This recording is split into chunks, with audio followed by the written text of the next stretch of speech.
दोस्तों आज की वीडियो में अपन सीखने वाले हैं बिना भाग दिए, यानी बिना भाग दिए संख्याओं को काटना सीखें। यहाँ पर 260 है और उसमें मैंने लिख रखा है बटे में 4, तो इनको अपन भाग ना देकर यहाँ पर इसका मतलब होता है इसका भाग 260 में भाग देके 4 का भाग देना अपन को, तो भाग देंगे तो काफ़ी लंबी प्रक्रिया हो जाएगी।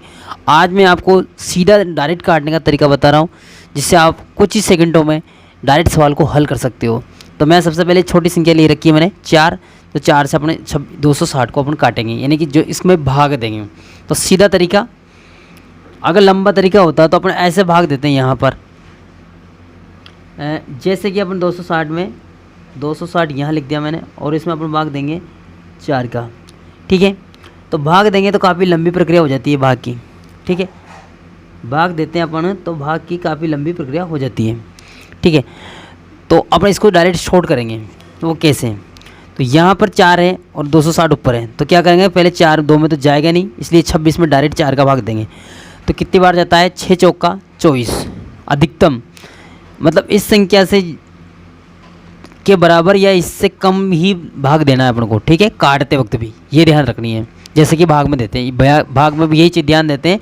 जैसे कि यहाँ 4 है और यहाँ 2 में जाएगा नहीं, 26 में देंगे तो 26 में भी इतनी बार देंगे जैसे कि ये संख्या से इनके बराबर या इनसे कम में, अधिक बार नहीं होना चाहिए, ठीक है। तो मैं बताता हूँ सीधा यहाँ पे, तो 26 में दे रहे हैं तो 6 चौका 24, कितनी बार कटाइए? यहाँ पर 26 कटता है 6 बार, 6 चौका 24 और 24 यहाँ पर संख्या कितनी थी? 26, तो अपने पास 2 एक्स्ट्रा बचते हैं, ठीक है। अब उन 2 को क्या करेंगे, 2 अपने पास बचे और यहाँ पर 0, तो 2 के पीछे 0 लगा दी। अब इसमें दूसरा तरीका है, वहाँ पर उतार देते संख्या और यहाँ पर क्या करते हैं, 2 के बाद 2 को ऐसा कैसे लिख देते हैं, उसमें हासिल जोड़ते हैं, इसमें हासिल जोड़ेंगे नहीं।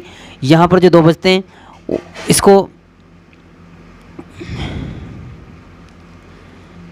यहाँ पर 2 के बाद ये 0 है तो 2 को बाद 0 लगा देंगे। अपने दिमाग में नोटिस करनी है कि अपने पास की नई संख्या बन गई है 20, ठीक है। कितनी बन गई है? 20। अब 20 में 4 का भाग देंगे तो 4 पंजा 20 हो जाते हैं। तो ये संख्या अपने पास कटी है कितनी? 65 बार कटी है। तो ये 4 से कट गई है 65 बार, 260 जो अपनी संख्या है ये 65 बार कट गई। अब इसका अपन ट्राई भी कर लेते हैं कि वाकई में ये सत्य है कि नहीं है, मतलब।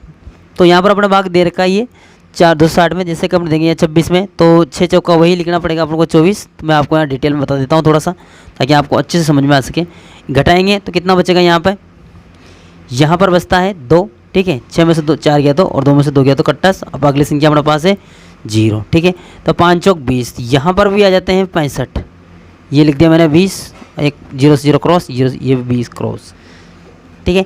तो यहाँ पर कितना आया? 65 आया ना, और अपने उत्तर में भी कितना आया? 65। तो ये सही है, लेकिन ये लंबी प्रक्रिया होती, इतनी बड़ी प्रक्रिया होती, और यहाँ पर अपन ने सीधा कर दिया, ठीक है। तो ये बहुत ही सरल तरीका है। अब इसमें क्या है, 175 है दूसरे वाले सवाल में। अपना जो दूसरे नंबर का जो 2 नंबर वाला सवाल है इसमें 175 है। अब 175 का डायरेक्ट काटेंगे हम। सबसे पहले 1 में तो जाएगा नहीं, तो 2 में देंगे, ठीक है। तो 2 संख्या अपने पास कौन सी होगी? 17 हो गई, ठीक है। 17 में 5 का भाग दिया, 5 दिया 15, कितनी बार गया? 3 बार अपन ने दिया, 5 3 15, 3 बार बोले ना, तो 3 यहाँ लिख दिया। अब बचते हैं 2, वो अपन को ध्यान रखना है, 2 और पीछे 5, 2 के पीछे 5 लगाए तो कितने हुए? 25 हो गए। 2 अपने पास बचे हुए, 5 और उतार दिए तो कितने हुए? 25 हो गए, ऐसे समझो आप। तो 25 हो गया। अब 25 में अपन 5 का फिर भाग देंगे तो 5 पंजे 25। तो इससे ये बात साबित होती है कि इन संख्याओं से 5 का भाग 175 में देने से 35 बार, मतलब 35 बार में 35 बार गया है, तो यानी कि 35 कट गया अपना, यही अपना आंसर है। अब इसमें भी चाहिए तो अपन भाग देंगे तो भाग की लंबी प्रक्रिया होगी, और इसमें आसानी से अपने डायरेक्ट काट दिया कि आंसर कितना आएगा? 35, मतलब इसका जो भाग आया, भागफल आया ये 35 आया। इससे ये बात साबित होती है ये पूरी संख्या कट चुकी है, ठीक है।